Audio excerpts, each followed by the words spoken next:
según el plan, gracias William, según alguien tiene el micrófono abierto, mosca con lo que dicen.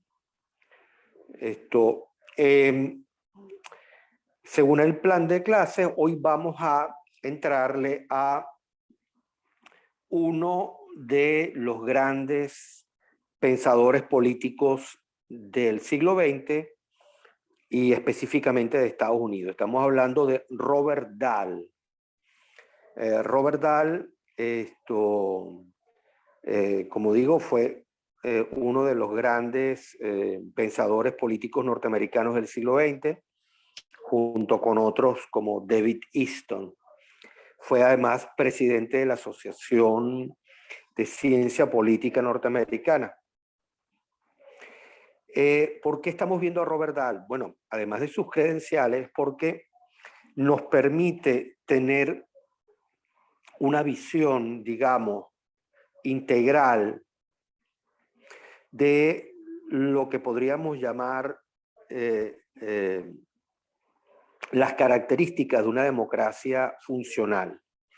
Una de las cosas que preocupó a Dahl fue, bueno, cómo es que funciona una democracia a gran escala. Y aquí la palabra, por supuesto, el término clave es gran escala. Él hace todo un discurre sobre el tema de que, bueno, los mecanismos democráticos operan en muchos sitios. Pueden operar desde un club de aficionados al ajedrez hasta, por supuesto, o debería, en un partido político.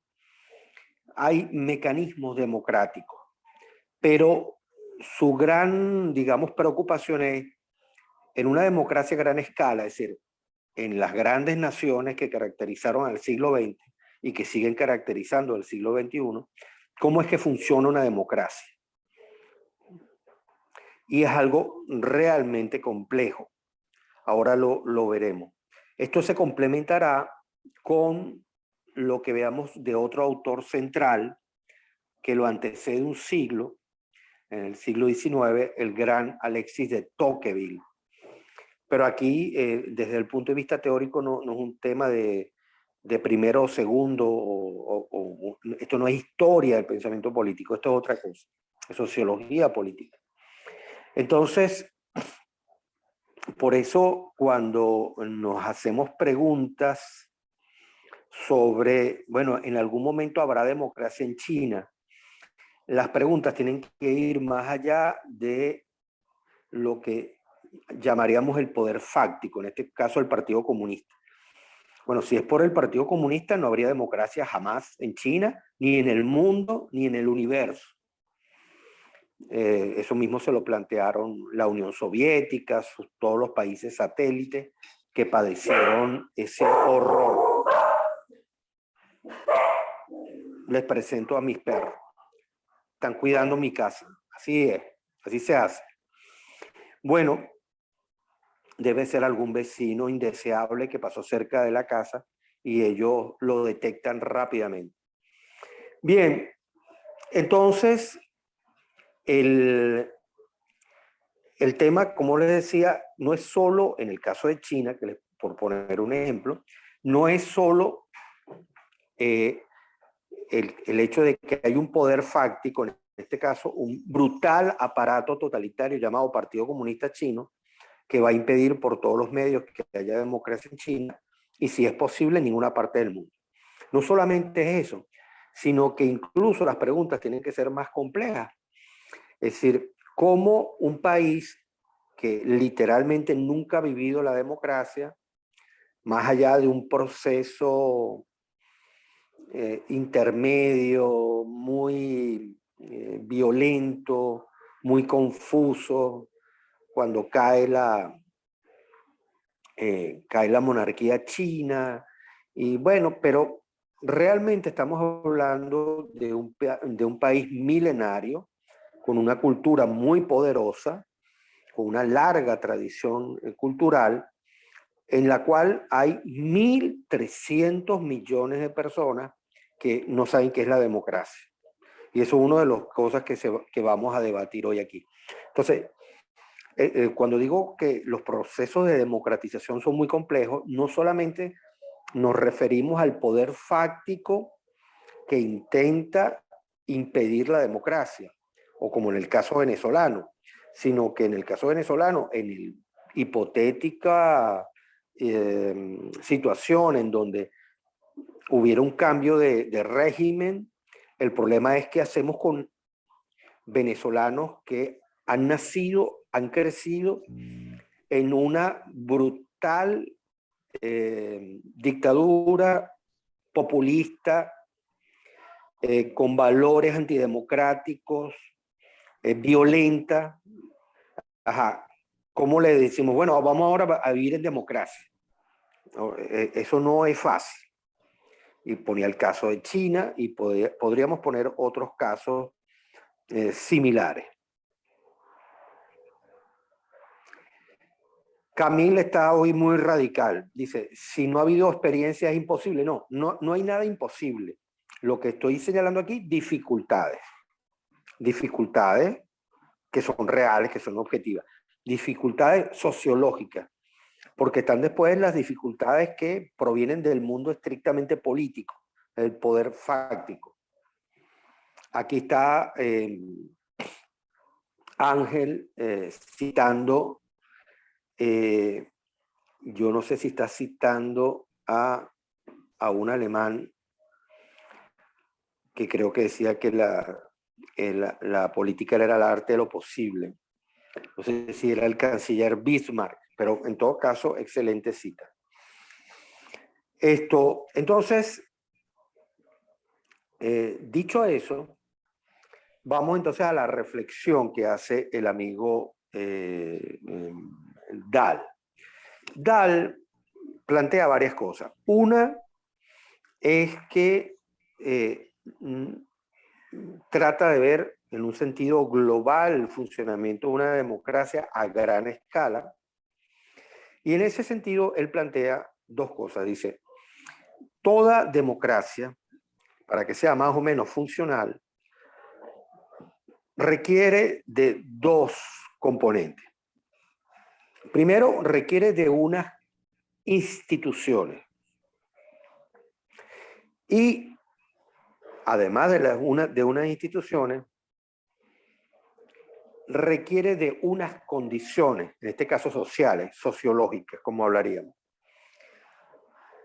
que se complementan y de alguna manera permiten darle soporte a un proceso democrático. Alguien de ustedes hizo un comentario, ya lo vamos a ver. Francisco dice, en todo caso sería un proceso de educación y este no sería principalmente rápido. Por otro lado, el país necesitaría respuestas rápidas. Ahí la dificultad del asunto. Sí, aquí hay varias cosas importantes.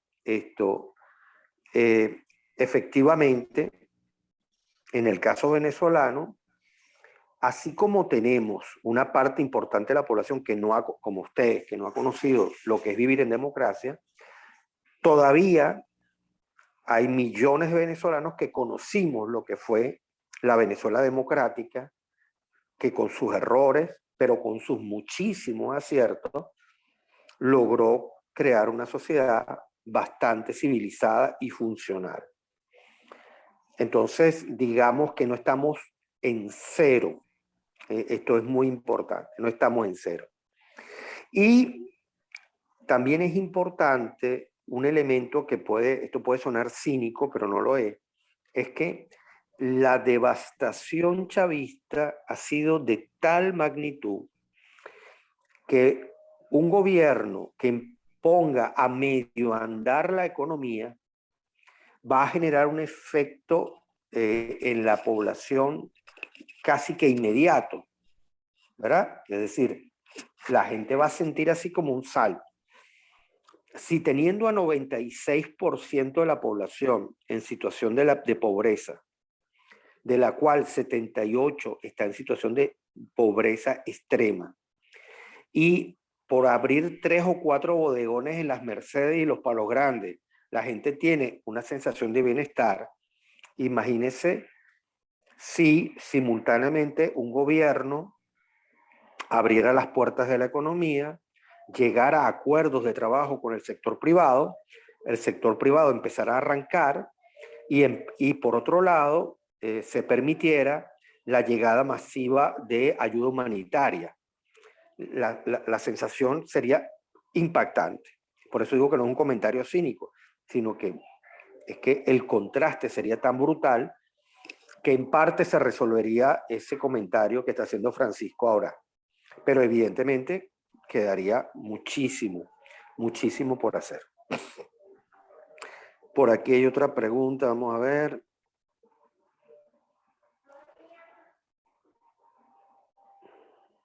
Ah, no, perdón, Nazaret que levantó la mano, dígalo.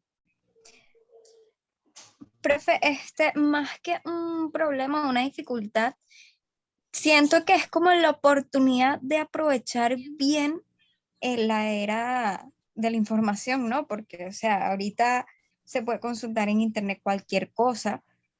Eso tomando en cuenta de que se establezca o que se integre un nuevo gobierno democrático, pues obviamente la censura en internet, etcétera, que tengamos acceso a fuentes de información confiables, obviamente que respeten los derechos a las libertades, pues, las garantías, todo eso, se respete todo eso, pienso que la tecnología sería un aspecto clave, ¿no? Para esa educación sería eliminar el culto al líder, por supuesto, la reforma educativa, que se deje eso de estar enseñando sobre un partido político, a adorarlo, a ponerlo en un altar, ¿no? O sea, simplemente si vas a educar, hazlo equilibradamente, o sea, no es que fulano es más bueno porque esto, porque aquello, no, o sea, tienes que empezar desde la base, que son los niños,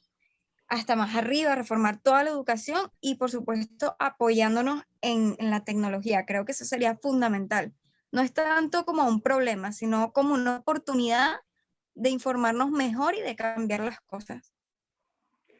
Sí, bueno, efectivamente, todas las plataformas, todas las redes, Internet en general es una excelente oportunidad, como tú dices, para acceder a la información. Y eso hay que utilizarlo.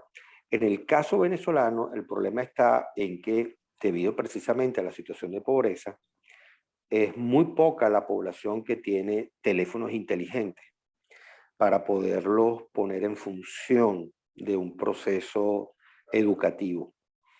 Eso es una. Entonces, por eso un cambio de régimen significa que los medios de comunicación masivos, convencionales, radio, televisión, ahí sí sería muy importante que hubiera un proceso de liberación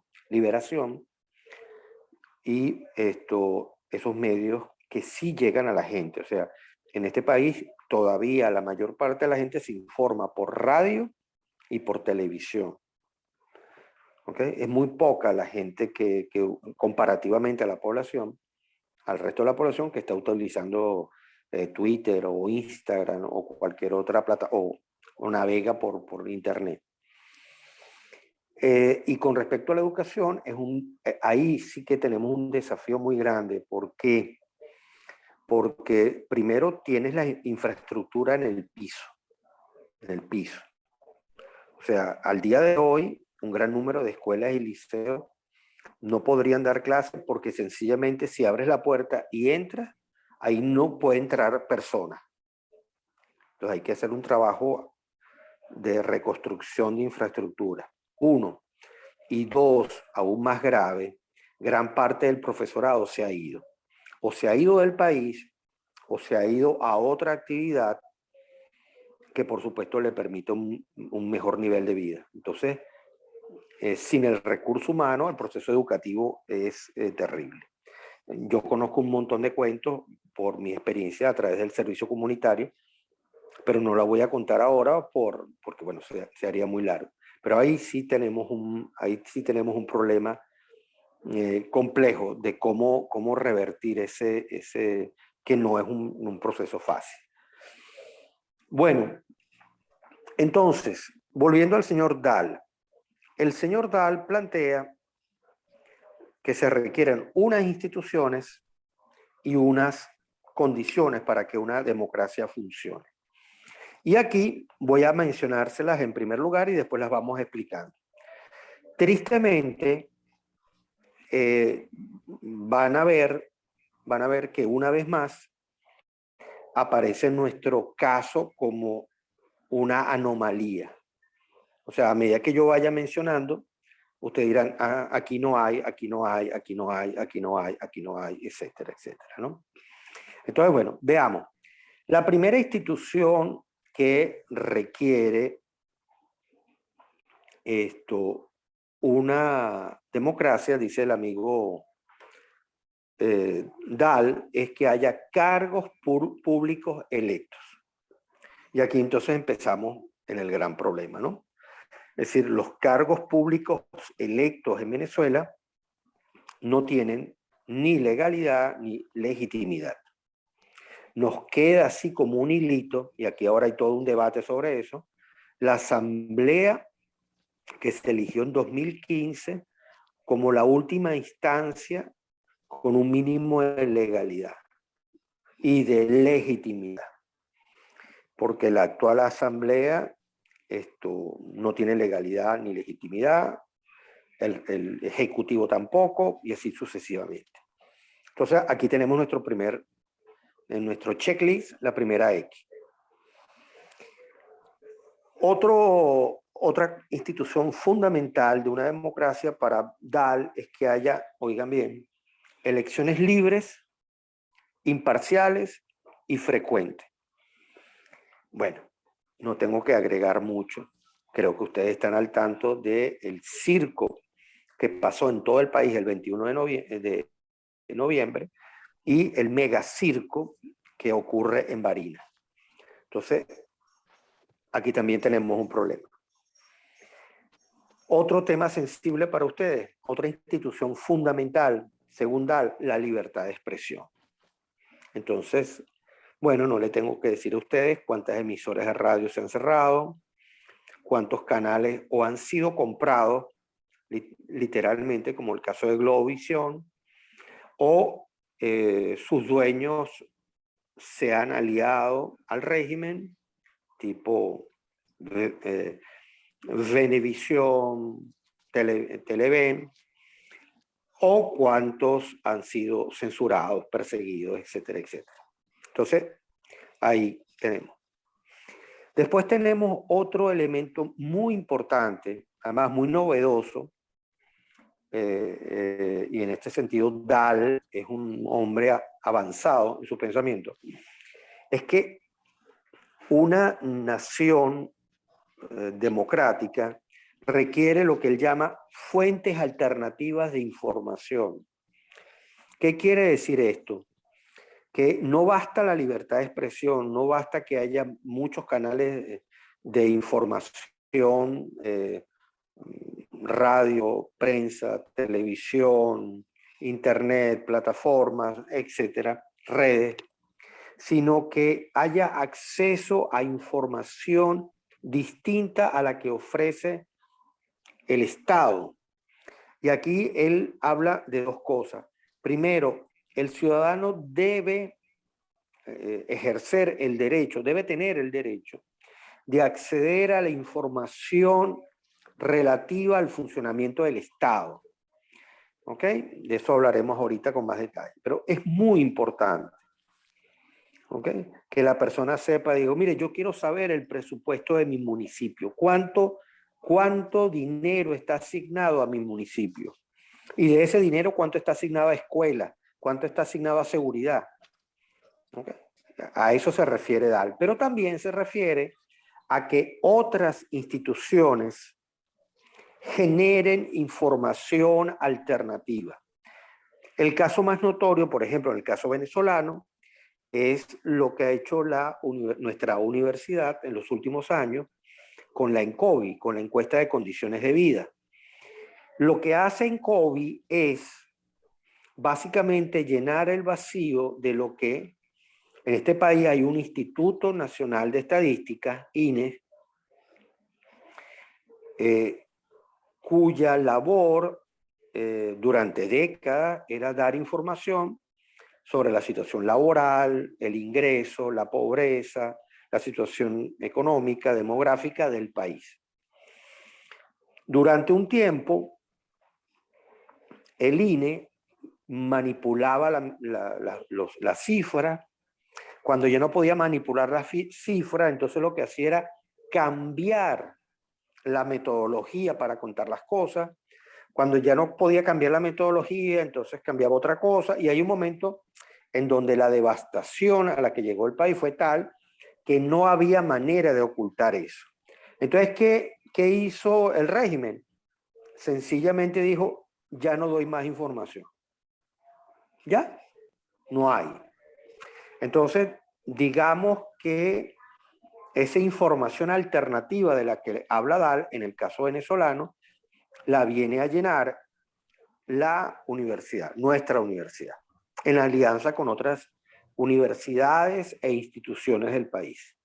Entonces, sabemos cuál es el nivel de pobreza en Venezuela, los problemas de ingreso, de empleo, etcétera.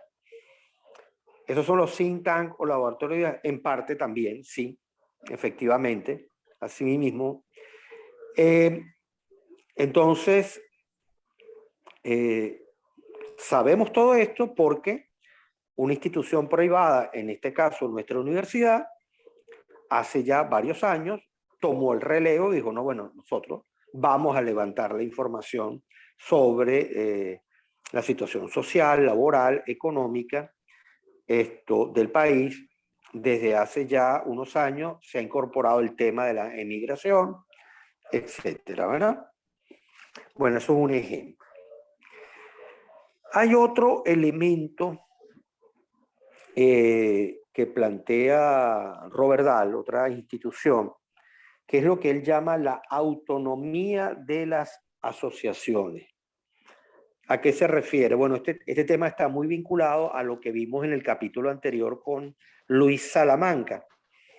Es decir, es fundamental que haya muchas asociaciones, mucho tejido social dentro de una sociedad para que esas asociaciones, esos actores políticos que llamaría Salamanca, generen fortaleza a lo interno de la sociedad, generen tejido social, generen cohesión, ¿okay? Articulen las necesidades de la gente, canalicen las demandas que la gente hace.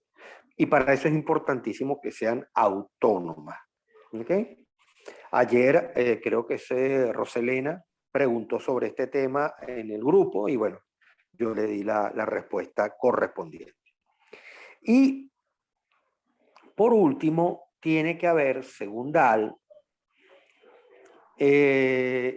una ciudadanía inclusiva, es decir, la condición de ciudadano debe ser para todos y debe permitir, deben estar establecidos y ejercerse, porque los derechos pueden estar establecidos en un documento, en el caso de Venezuela, están establecidos en un documento que se llama Constitución, pero de facto la gran mayoría de ellos no se cumplen. Entonces, cuando hablamos de ciudadanía inclusiva, estamos hablando de que el ciudadano tenga plena libertad para ejercer su condición de miembro de una sociedad. ¿Ok? Esas son las 6 características que él llama las 6 instituciones que requiere. ¿Por qué? Alguno de ustedes se puede preguntar, como yo me pregunté en algún momento cuando lo leí por primera vez, ¿por qué Robert Dahl no plantea otro tipo de instituciones como fundamental, que lo vimos cuando leímos a Montesquieu y a Locke? ¿Por qué no habla de separación de poderes y autonomía de poderes públicos, ¿no? La famosa separación entre ejecutivo, legislativo, judicial, etc. No lo hace por varias razones. Primero, porque él parte de la perspectiva norteamericana. Entonces, sencillamente eso ya está garantizado y para él eso está resuelto efectivamente en el siglo XIX. Gracias, William.